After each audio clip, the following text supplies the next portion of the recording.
اور ایک روایت میں نے پڑھا ہے کہ جب بندہ نماز کے لیے کھڑا ہوتا ہے اللہ تعالیٰ فرشتوں کو کہتا ہے کہ اس کے بدن کے جتنے گناہ ہیں اتار کے ایک سمت ڈھیر لگا دو، تاکہ جب تک یہ میرے حضور کھڑا رہے پاک اور ستھرا ہو کے تو کھڑا رہے۔ بندہ نماز پڑھتا رہتا ہے، گناہ ایک سمت ڈھیر لگا ہوا ہے، نماز پڑھ کے جب جانے لگتا ہے تو فرشتے وہ گناہ پکڑتے عرض کرتے ہیں مالک دوبارہ اس کے ساتھ لگا دے۔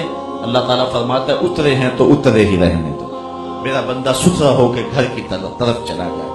کتنا بد نصیب شخص ہے کہ جس کو رب کے حضور سجدہ نصیب نہیں ہے۔ بعض لوگ بڑی ٹائی کے ساتھ کہتے ہیں جی ہم نماز نہیں پڑھتے، میں کہتا ہوں تو کیوں نہیں پڑھتا؟ رب تجھے توفیق نہیں دیتا، اپنی دہلیز پہ تجھے بلاتا نہیں۔ میں نے کئی لوگوں کو دیکھا ہے کہ مسجد کی ہمسائیگی میں گھر ہوتا اور پنجگانہ آواز اذان کی آ رہی ہوتی ہے لیکن نصیب نہیں ہے، اللہ انہیں بلا ہی نہیں رہا۔ اللہ اکبر، کتنی بد نصیبی ہے۔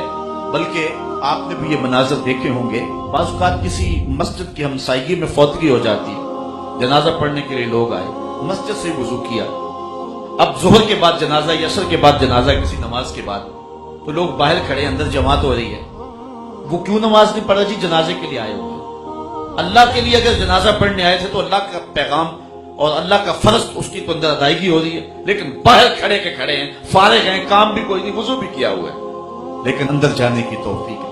یہ نماز ہے جو معراج کا خاص تحفہ مصطفیٰ کریم امت کے لیے لے کر کے آئے ہیں، اور یہ ابدیت کا بندے سے اظہار ہو۔ اور سنیے تمہارے رسول کیا فرما رہے، حُبِّبَ إِلَيَّ مِن دُنْيَاكُمْ ثَلَاث، تمہاری بھری دنیا سے مجھے صرف 3 چیزیں پسند ہیں، خوشبو، منکوہا عورتیں، اور میری آنکھوں کی ٹھنڈک نماز میں رکھی۔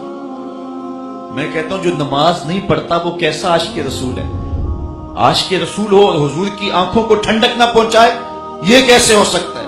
5 گانا نماز شعار زندگی بنا لے۔ ہمارے بزرگ فرمایا کرتے تھے سونے سے قبل 5 انگلیاں بھی گن لو اور 5 نمازیں بھی گن لو کہ نمازیں پوری ہوئی ہیں یا نہیں ہوئی۔ حضرت سلمان فارسی اور حضرت ابو عثمان سفر میں جا رہے ہیں، پت جھڑ کا موسم تھا، ایک شاخ پہ زرد پتوں کا گہنا دیکھ کر کے حضرت سلمان فارسی آگے بڑھے اور شاخ کو پکڑا اور جنبش کی، جتنے پتے تھے وہ جھڑ گئے۔ تو حضرت سلمان فارسی نے پلٹ کے حضرت ابو عثمان کو دیکھا، کہا ابو عثمان تو نے مجھے پوچھا نہیں کہ میں نے ایسا کیوں کیا؟ انہوں نے کہا جناب آپ بتا دیں آپ نے ایسا کیوں کیا؟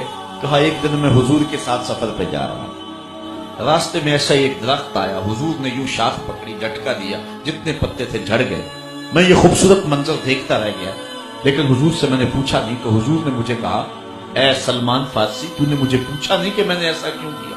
تو میں نے بھی عرض کی حضور آپ بتا دیں کہ آپ نے ایسا کیوں کیا؟